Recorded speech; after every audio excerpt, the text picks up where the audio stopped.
మాజీ ముఖ్యమంత్రి జగన్మోహన్ రెడ్డి అదేవిధంగా వైఎస్ఆర్సీపీ పార్టీకి సంబంధించి మొత్తం సైన్యాన్ని సిద్ధం చేసుకున్నట్లు ప్రకటించడం జరిగింది. ఏదైతే ఇప్పటికే ఆ యొక్క వైఎస్ఆర్సీపీ క్యాడర్ ఎవరైతే ఉంటారో అంటే నాయకులు కావచ్చు, వాళ్ళ నాయకత్వం అందరికీ సంబంధించి కూడా వాళ్ళ గుర్తింపు కార్డు కూడా ఇవ్వడం జరిగింది. మరి మొత్తానికి ఇదే అంశానికి సంబంధించి మరిన్ని విషయాలు తెలుసుకోవడానికి మనతో ఉన్నారు సోషల్ యాక్టివిస్ట్ శ్రీలీల గారు. మేడం నమస్కారం అండి. నమస్తే అండి. మేడం, మొత్తానికి జగన్మోహన్ రెడ్డి గారి వైఎస్ఆర్సీపీ పార్టీకి సంబంధించి ఎవరైతే ఇప్పుడు గ్రామ లెవెల్లో నాయకులుగా ఉంటారో వాళ్ళందరికీ సంబంధించి పైన క్యాడర్ వరకు కూడా అందరికీ నిన్నటి రోజున వాళ్ళ నాయకత్వాన్ని గుర్తింపుకు సంబంధించి కార్డులు సాఫ్ట్ కాపీ డౌన్లోడ్ చేసుకోవడం జరిగింది. సో మొత్తం జగన్మోహన్ రెడ్డి గారి సైన్యం సిద్ధమైంది, చాలా భారీ ఎత్తున రాబోయే కార్యక్రమాలన్నింటిలో పాల్గొంటారని చెప్పేసి చాలా బలంగా చూస్తున్నారు వాళ్ళు. ఈ అంశం గురించి మీరు ఏమంటారు? అంటే రాబోయే కార్యక్రమాలు అంటే అవి ఎలాంటి కార్యక్రమాలు అని వాళ్ళ ఉద్దేశం మనం చూస్తే మనం ఏం చెప్పారండి, మేము వస్తే 2029లో రప్ప అని చెప్పేసి ఆ రప్ప నరికేసి రక్తంతో హోళీ ఆడతామని. మరి అలాంటి కార్యక్రమాలు చేయడానికి వస్తారా? మరి ఎక్కడా చూసినా కూడా వైఎస్ఆర్సీపీ పార్టీ చరిత్రలో ప్రజలకు ఉపయోగపడే విధంగా, ప్రజలు మేలు కోరే విధంగా, ప్రజలకు మంచి చేసే విధంగా ఆలోచించే లక్షణాలు కానీ ఆలోచన కానీ వాళ్ళకుందా? అలాంటి లేనప్పుడు ఈ సైన్యం దేనికోసం తయారు చేస్తున్నాడు? ఈ రోజున వాళ్ళు సైన్యం అని చెప్పుకొని ఎవరైతే ఆ ఆధారిత కార్డు తీసుకున్నారో మరి వాళ్ళందరూ ఆలోచించుకోవాలి. మీతో పోయేది కాదు ఇది, మీ కుటుంబాలకు కూడా హాని. ఈ రోజున పొగదాగటం హానికరం అని ఎందుకు చెప్తున్నారు?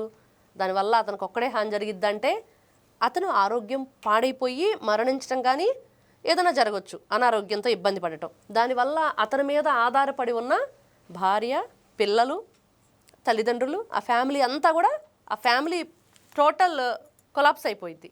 మరి ఈ రోజున జగన్మోహన్ రెడ్డి గారు కూడా అతనితో జర్నీ అనేది ఆరోగ్యానికి హానికరం అనేది ఇది గుర్తుపెట్టుకొని వాళ్ళు ఆ ఐడెంటిటీ కార్డు అనుకుంటారో లేకపోతే జగన్మోహన్ రెడ్డి గారి దగ్గర క్రెడిట్ కార్డు అనుకుంటారో తెలియదు, కానీ మొత్తానికి అది మానుకొని వాళ్ళ యొక్క పిల్లల భవిష్యత్తు, తల్లిదండ్రుల ఆరోగ్య పరిస్థితి, భార్య సంతోషం, భార్య బిడ్డల్ని తల్లిదండ్రులను గుర్తుపెట్టుకొని వాళ్ళు ముందుకెళ్తే బాగుంటుంది.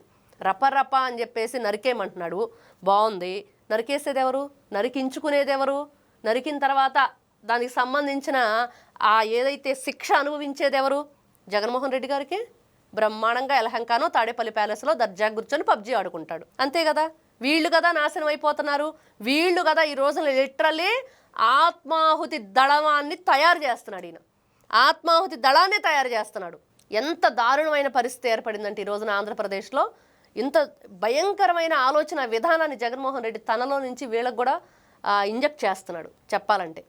మరి ఇలాంటి వ్యక్తికి నాయకత్వ లక్షణాలు, ఈయనకు ఒక సైన్యం, దాన్ని మళ్ళీ ఈయన తయారు చేయటం, వాళ్ళకు ఒక సంబంధిత ఆధార్ ఇవ్వటం, వాళ్ళు దాన్ని తీసుకొని మా జగనన్న మాకు కార్డు ఇచ్చేసాడని చెప్పి మెళ్ళ వేసుకొని తిరుగుతాడు ఆ బోర్డును, అంతేనా? అది చూసి రెచ్చిపోతాడు. అంటే ఈయన చెప్పుంటాడండి, ఖచ్చితంగా ఈ కార్డు ఉండాలి, ఈ కార్డు ఉంటే మీరు రప్ప ఇవన్నీ కూడా చేయడానికి కానీ, రక్తంతో హోళీ ఆడటానికి కానీ, మరి ఏ కార్యక్రమం చేసినా మరి జగన్మోహన్ రెడ్డి ఇది ఇంత డబ్బు ఇస్తాడు. మొన్న ఆఫ్టర్ ఆల్ నెయ్యి గురించి మాట్లాడితేనే ఒక్క వీడియోకి 5 నిమిషాలు 4 నిమిషాలు వీడియోకి 4-5 వేలు, మరి నరికేస్తే ఎక్కువ ఇవ్వడా? కాబట్టి నువ్వు డబ్బు ఇస్తున్నావు, వాళ్ళని ప్రేరేపిస్తున్నావు, వాళ్ళ చేత ఇట్లాంటి పనులు చేపిస్తున్నావు. మరి ఇవి నాయకత్వ లక్షణాలు అంటారా? ఇది నీ కార్యకర్తలకు ఏ విధంగా నువ్వు ఉపయోగపడుతున్నట్లు వాళ్ళు కూడా ఆలోచించుకోవాలి. ఈ రోజున ఇంత దారుణంగానా, ఇంత భయంకరంగా మీరు తయారవుతారా? ఈ రోజున ఇటువైపు చూస్తున్నాం టీడీపీ కార్యకర్తల్ని. ఏదైనా ఒక వరద బాధితుల ప్రాంతాలు కానివ్వండి, ఏదైనా ముప్పు వాటిల్తే వాళ్ళు వెంటనే సోల్జర్స్ వెళ్ళి అక్కడ ఎన్ని సహాయ సహకారాలు అందిస్తున్నారో మనం చూసాం. మరి వైఎస్ఆర్సీపీ పార్టీ వాళ్ళు ఏ రోజు ఏం చేశారా? ఈ రపరప ప్లకార్డ్స్ పట్టుకొని తిరగటం తప్పించి ఎవరికైనా సహాయ సహకారం, కనీసం జగన్మోహన్ రెడ్డి గారైనా మనం చూసాం వాళ్ళ సోషల్ మీడియా తమ సంబంధించిన భాస్కర్ తండ్రికి మరి ఎవరు చేశారండి హెల్ప్? నారా లోకేష్ గారు చేశారు.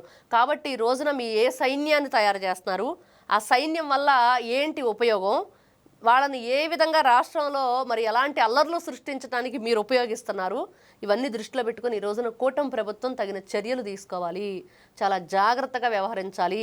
ఈ రోజున అటు వాళ్ళు ఎవరు ఆ సైన్యం అనే దానికన్నా వాళ్ళు ప్రజలు ఫస్ట్, ఆంధ్ర రాష్ట్ర పౌరులు, మన భవిష్యత్తుకి వాళ్ళు ఏ విధంగా ఉపయోగపడతారు, ఉపయోగించుకోవాలి అనే ఆలోచనతో మనం ముందుకు వెళితే బాగుంటుంది. ఓకే, ఇదే విషయం కాకుండా ఇంకోటి పార్టీకి సంబంధించి అనేక ప్రణాళికాబద్ధ కార్యక్రమాలు ఏర్పాటు చేసుకుని ప్రజల్లోకి ఇప్పటిదాకా వేసిన దాకా కొంచెం గేర్ మార్చుకొని ముందుకు వెళ్తా ఉన్నట్టుగా చెబుతున్నారు. దాని గురించి అంటే గేర్ మార్చడం అంటే ఇంకా డైరెక్ట్గా ఒక్కసారి మనుషులను వేసేసి చూపిస్తారా ఏంటి వీళ్ళు?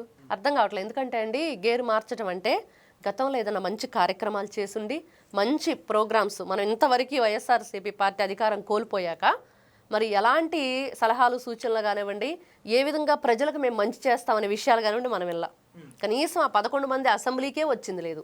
ఈ రోజును చూస్తే కుప్పలు తెప్పలుగా వాళ్ళు చేసిన అవినీతి, వాళ్ళు చేసిన అరాచకాలు, వాళ్ళు చేసిన ఏదైతే స్కీముల పేరుతో స్కాములు చేశారో అవన్నీ ఒక్కొక్కటిగా బయటకు వస్తున్నాయి. మరి దీన్ని బట్టి చూస్తుంటే వాళ్ళు గేరు మార్చారు అంటే అది రివర్స్ గేరా, లేకపోతే గేరు ఎక్కువ అంటే 3వ గేర్ 4వ గేర్లోకి వెళ్ళిపోయాడా, స్పీడ్ పెంచి ఏం చేస్తాడు, ఆయన వల్ల ఏదైనా ఉపయోగం ఉందా? ఉపయోగం ఉందంటే ఇదిగో గతంలో ఈ మంచి చేశాడు, ఆయన పరిపాలనలో ఇలాంటి కార్యక్రమాలు, ఆయన ప్రెస్ మీట్ విన్నాం, ఎంత దారుణంగా ఉందంటే అబద్ధం చెప్పిన అబద్ధం చెప్పకుండా చెబుతున్నాడు. పచ్చి అబద్ధాలు కాదు పిచ్చి అబద్ధాలు అన్నట్లు ఉన్నాయి. మరి ఇలాంటి వ్యక్తులు ఎన్ని గేర్లు మార్చినా, ఎంత ప్రణాళిక సిద్ధం చేసినా, ఎంతమంది సైన్యాన్ని మరి వీళ్ళు తయారు చేసుకున్నా కూడా దానివల్ల ఉప్పు గల్లంత ఉపకారం లేదు రాష్ట్రానికి కానీ ప్రజలకు కానీ. అది గుర్తుపెట్టుకొని ముందుకు వెళితే బాగుండిద్ది. నిజంగా ఇలాంటి అరాచకాలు కాదు, ఇలాంటి ఏదైతే వీళ్ళు చెప్తున్న రపరప బ్యాచ్ కాదు, మీరు రాష్ట్రానికి ఉపయోగపడే విధంగా ఈ రోజున అసెంబ్లీకి రండి, ప్రజల సమస్యలు మాట్లాడండి. ఇదంతా వదిలేసి ఇలాంటి ఉగ్రవాద చర్యల్ని మానుకోవాలి. ఎందుకంటే ఉగ్రవాద చర్యలు అనవలసి వస్తుందంటే నిజంగా మనం యూత్ ఉంటే ఏం చెప్తామండి, ఇప్పుడు నారా లోకేష్ గారిని చూస్తున్నాం, చిన్నపిల్లాడి దగ్గర ఆ టీషర్ట్ వేసుకున్న, పార్టీకి సంబంధించిన కండువా వేసుకున్న, టోపీ వేసుకున్న, లేకపోతే ఆ జెండా పట్టుకున్నా కూడా ఆయన అసలు యాక్సెప్ట్ చేయడు దాన్ని.